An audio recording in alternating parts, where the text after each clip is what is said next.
I should like to make a statement explaining what has happened and leave it to the chair to decide about this adjournment motion.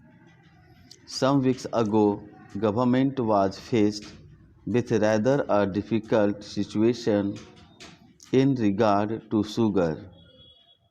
As the House is aware, we had decontrolled sugar in 1947 and sugar continued to be distributed without any intervention by government.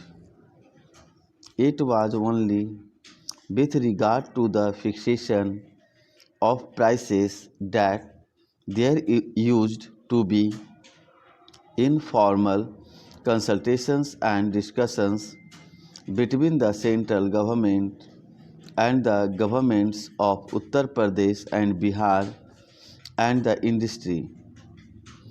But even these prices were not fixed structurally because we had decided upon decontrolling sugar in the month of August or towards the mid of July. It becomes apparent that as the prices of sugar were rising, government would have to take some action. We found that up to the month of June, the consumption of sugar was more or less at a normal rate. It is true that consumption of sugar had increased because during the period of control, many persons who did not otherwise use sugar got accustomed to using sugar as sugar was rationed to all card holders. Secondly, the price of sugar had also been lowered from rupees 35 to rupees 29. The result was some increase in consumption bill still because there was a carry over of 2 lakh tons from the previous year. It was felt that we would be able to reach the end of the year without any difficulty. As the House is probably aware, production starts somewhere about the middle or third week of November, in some places in October, and in some other parts of India in December. Round about the month of July, two factors intervened. First of all, there was a talk of export of sugar to Pakistan and later on possibly also to the United Kingdom. That talk had its reaction on the market. The second factor was that an announcement was made that as a result of the increased consumption up to June and July, a very small quantity of sugar remained with the factories, with about 3 to 4 months still ahead. The stock which was disclosed was definitely inadequate, probably meeting only half the needs. This itself had an effect on the market, and very speculative purchases were made during these days. We therefore began to discuss this question with all the interests concerned. I had full discussions also with the standing committee of the legislature. Later on, We proposed certain measures and consulted the state governments with regard to those measures.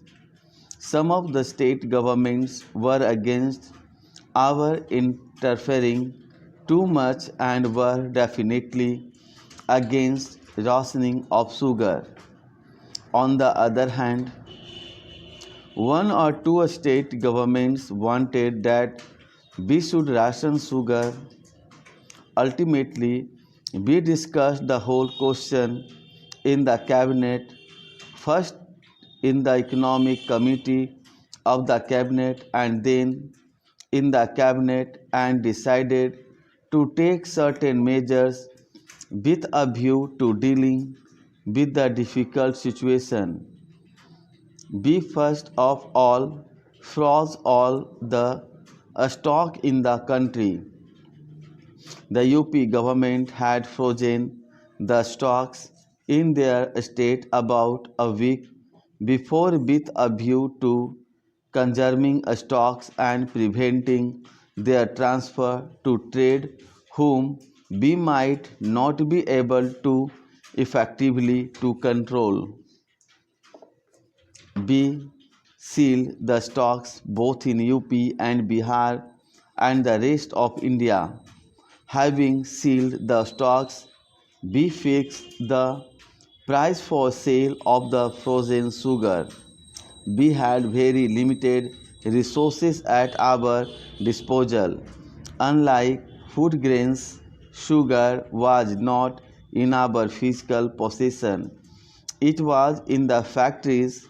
A good part of it had already been sold, and the quantity which remained was inadequate for the remaining part of the year. Therefore, we felt it necessary to arm our state governments with complete powers to deal with the local situation. That meant that it was open to them to freeze the stocks with the dealers, wholesale or retail, and also to fix such distributing agencies as they preferred for the purpose of selling sugar at the controlled price to the people. Now, it is inevitable that where government is faced with a situation where a certain commodity is definitely very much in short supply in relation to the demand, it is not possible if government distributes or rations the commodity to give to the people the full quota needed by them. Government had to choose between two alternatives, either to import more sugar to affect the price level and meet any deficit that there might be, or to try and use such supplies of sugar as were at their disposal. Import was not possible because of dollar and other considerations. In 1963, there was a thinking in the government that perhaps the patent law was not necessary and that it should be abrogated. Some of our exports had gone to Russia and they have come back with this thinking. Therefore, this matter was kept suspended.